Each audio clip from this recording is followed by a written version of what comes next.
সুবুদ্ধি জনা কৃষ্ণ ভক্তি হয়। সুবুদ্ধি কাকে? যারা মানব জন্ম লাভ করে, যারা জ্ঞানের দ্বারা বুঝতে পারে যে আমাকে এই মানব জীবনের উদ্দেশ্য হচ্ছে ভগবান প্রাপ্তি, ভগবানের আরাধনা করা, ভগবানের সেবা করা। তাই শ্রীমদ ভগবত গীতায় ভগবান বলেছে যে অভিজ্ঞেন সুদুরাচার ভজতে মামনা ভাব সকলেব সমন্তব্য সমগা ব্যবসিত হসি। অতি পাপী দুরাচার জীবনে কোনোদিন কৃষ্ণ ভক্তের সঙ্গ করেনি, সে যদি ভক্তের সঙ্গ করে আর যদি তার জীবনকে পরিবর্তন করে যদি কৃষ্ণমুখী করতে পারে, সে একটি পরম সাধু এবং পরম বৈষ্ণব হয়ে যাবে। ভগবান নিজে বলেছেন, হে অর্জুন, ক্ষিপ্রং ভবতি ধর্মাত্মা শাশ্বত শান্তি নিগচ্ছতি কৈত্য প্রতিজানাহি নমে ভক্তাত্মসতি। আকাশের মেঘ বাতাসে বিলুপ্ত হবে, কিন্তু কৃষ্ণ ভক্তি এর নাশ নেই। এই পুণ্য আজকে বসে থেকে কৃষ্ণ কথা শুনছে, এই পুণ্য আপনার অক্ষয় অক্ষয়, এটা আপনার সঙ্গে থাকবে, এটা আপনার সুকৃতির সাথে সংযোগ প্রাপ্ত হবে। যে ব্যক্তিরা ব্যাংকে টাকা জমা রাখে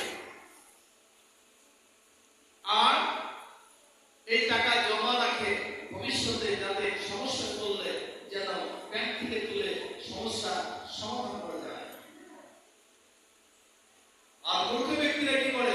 ব্যাংকের টাকা তুলে তুলে তারা ভোগ বিলাস করে। এই ভোগ বিলাস করতে করতে এক সময় দেখা যায় যে চেক দিয়েছে, এখন ক্যাশিয়ার বলছে আপনার চেক সই টই ঠিকই আছে, কিন্তু ব্যালেন্সে টাকা নেই। চেক দিয়ে লাভ হবে না, ব্যালেন্সে টাকা নেই।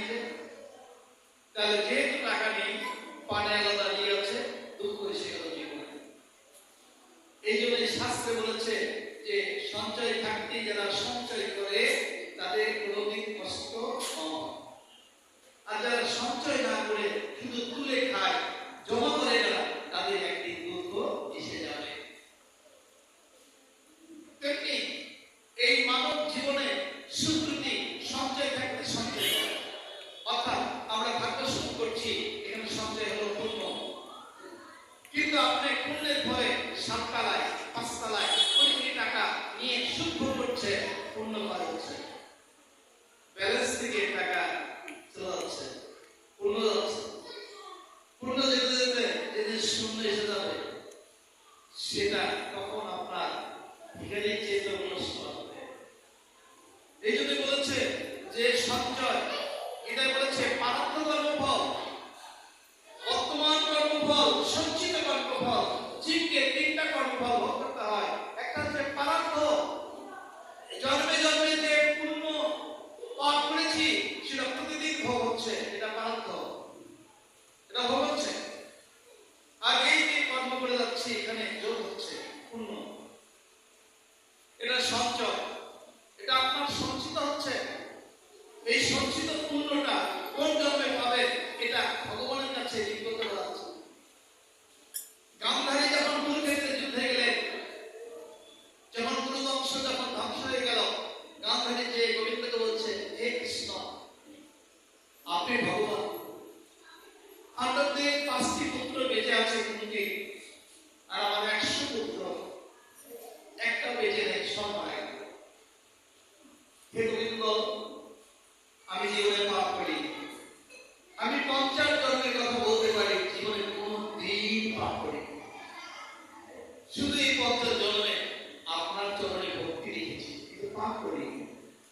তাহলে আজকে আমাকে 100 পুত্রের মৃত্যু দেখতে হলো, তাহলে এটা আমার এই পাপটা, আবার এই কষ্টটা আমি কেন পেলাম?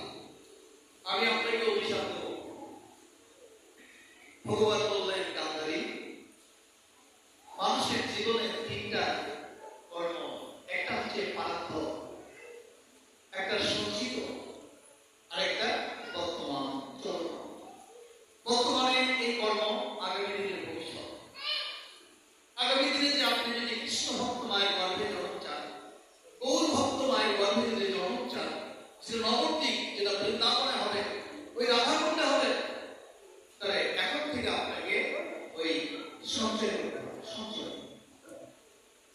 সঞ্চয়টা আগামী দিনে ভোগ করবে, আজকে না।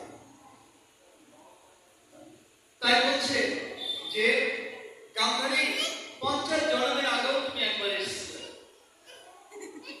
সেই জন্মের কথা তোমার মনে নেই? তখন তুমি খেলার ছলে 100টা জীবকে তুমি